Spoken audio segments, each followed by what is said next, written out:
श्रीरुद्रचमकं चतुर्थ अनुवाक ऊर्चमे ऊर्चमे ऊर्चमे सोनृता च मे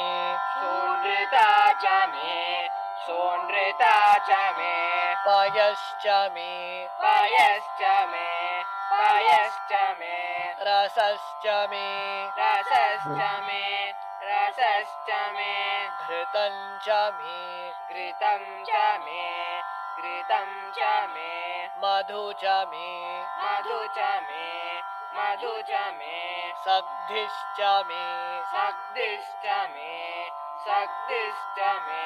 सपीतिश्च मे सपीतिश्च मे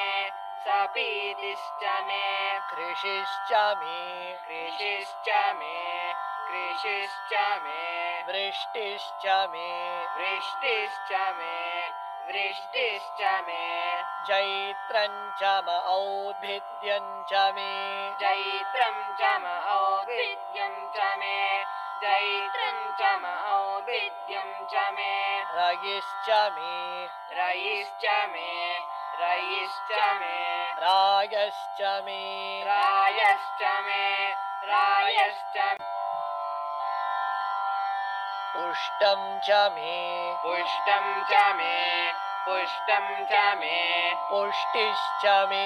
पुष्टिश्च मे पुष्टिश्च मे विभु च मे विभु च मे विभु च मे प्रभु च मे प्रभु च मे प्रभु च मे बहु च मे बहु च मे बहु च मे भूयश्च मे भूयश्च मे भूयश्च मे पूर्णं च मे पूर्णं च मे पूर्णं च मे पूर्णतरं च मे पूर्णतरं च मे पूर्णतरं च मे क्षितिश्च मे क्षितिश्च मे क्षितिश्च मे कूयवाश्च मे कूयवाश्च मे कूयवाश्च मे नं च मे क्षुच्च मे नं च मे क्षुच्च मे नं च मे क्षुच्च मे व्रीहयश्च मे व्रीहयश्च मे व्रीहयश्च मे यवाश्च मे यवाश्च मे यवाश्च मे माशाश्च मे माशाश्च मे माशाश्च मे तिलाश्च मे तिलाश्च मे तिलाश्च मे मुद्गाश्च मे मुद्गाश्च मे मुद्गाश्च मे खल्वाश्च मे कल्वाश्च मे कल्वाश्च मे गोधूमाश्च मे गोधूमाश्च मे गोधूमाश्च मे मसुराश्च मे मसुराश्च मे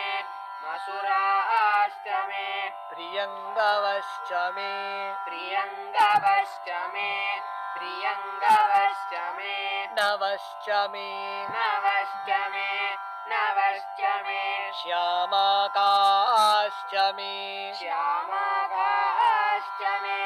श्यामागाश्च मे नीवाराश्च मे नीवाराश्च मे नीवाराश्च मे ऊर्च मे सोनृता च मे पयश्च मे रसश्च मे घृतं च मे मधु च मे सग्धिश्च मे सपीतिश्च मे कृषिश्च मे वृष्टिश्च मे जैत्रं च औद्भिद्यं च मे रयिश्च मे रायश्च मे पुष्टं च मे पुष्टिश्च मे विभु च मे प्रभु च मे बहु च मे भूयश्च मे पूर्णं च मे पूर्णतरं च मे क्षितिश्च मे कूयवाश्च मे नं च मे क्षुच्च मे व्रीहयश्च मे यवाश्च मे माशाश्च मे तिलाश्च मे मुद्गाश्च मे कल्वाश्च मे गोधूमाश्च मे मसुराश्च मे प्रियङ्गवश्च मे नवश्च मे श्यामाकाश्च नीमाराश्च मे